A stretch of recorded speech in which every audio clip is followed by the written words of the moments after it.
इस्राएलियों के इस इतिहास में मूसा ने देखा कि कैसे ईश्वर ने मिस्र देश में गुलामी में जी रही अपनी जनता को छुड़ाया। मूसा ने देखा कि कैसे ईश्वर ने अपने सानिध्य के द्वारा मिस्र देश में बड़े बड़े चमत्कार और चिन्ह प्रकट किए। 10 विपत्तियां मिस्रियों पर भेजा और इस प्रकार इस्राएलियों को, ईश्वर की चुनी हुई जनता को मिस्र देश की गुलामी से छुड़ाया। मूसा ने देखा, मूसा ने अनुभव किया। मूसा ने देखा निर्गमन ग्रंथ अध्याय 14 में कि कैसे ईश्वर ने अपनी प्रिय जनता के लिए लाल समुद्र को 2 भागों में विभाजित किया ताकि वे मिस्र से भागकर अपने देश की ओर चले आएं। लाल समुद्र को ईश्वर ने 2 भागों में विभाजित किया, पानी को रोक रखा और इस्राएली जनता नंगे पांव लाल समुद्र को पार कर पाई।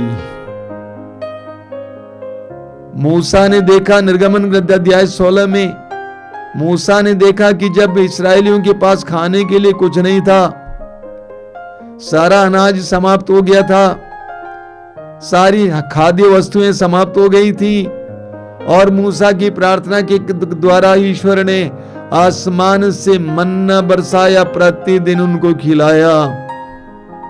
मूसा ने ईश्वर के सानिध्य के सामर्थ्य का एहसास किया।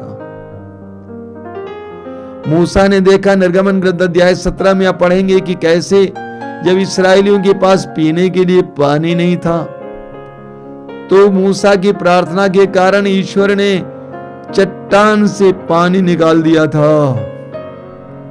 मूसा ने देखा निर्गमन ग्रंथ अध्याय 17 में मूसा ने देखा कि कैसे ईश्वर ने चमत्कारी हाथ बढ़ाकर इस्राएलियों को अमलकियों से बचा लिया, छुड़ा लिया।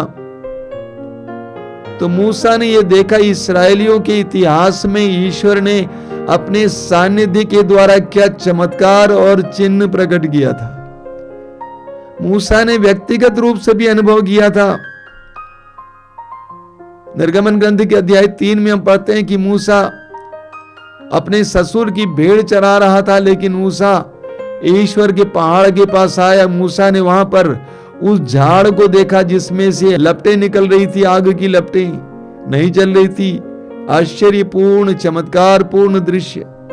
और वहां पर मूसा ने देखा कि कैसे ईश्वर ने डरे हुए मूसा को, जो मिस्र देश से भाग निकला था, डरे हुए मूसा को अपनी शक्ति और सामर्थ्य से भर दिया था ताकि वो वापस मिस्र देश जाएं और इस्राएली जनता को उनकी गुलामी से छुड़ा कर ले आए।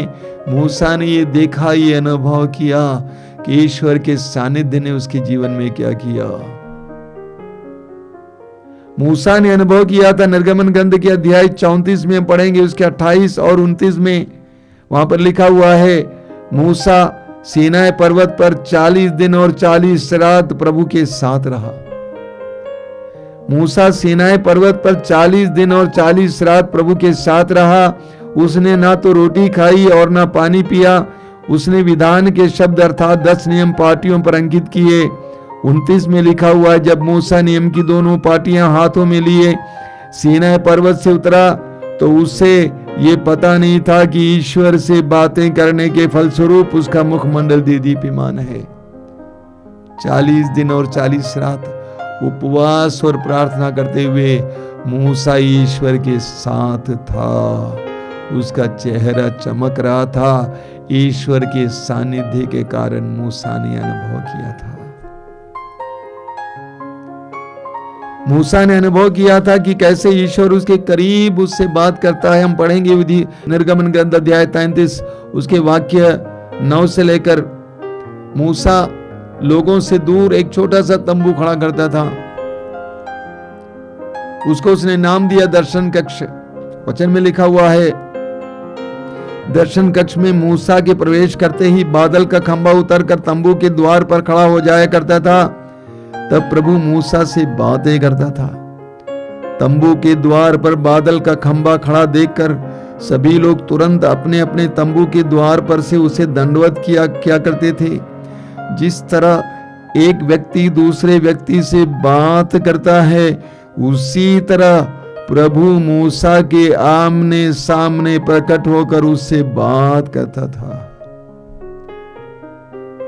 मूसा ने प्रभु के सानिध्य को बहुत गहराई से, बहुत नजदीकी से अनुभव किया था।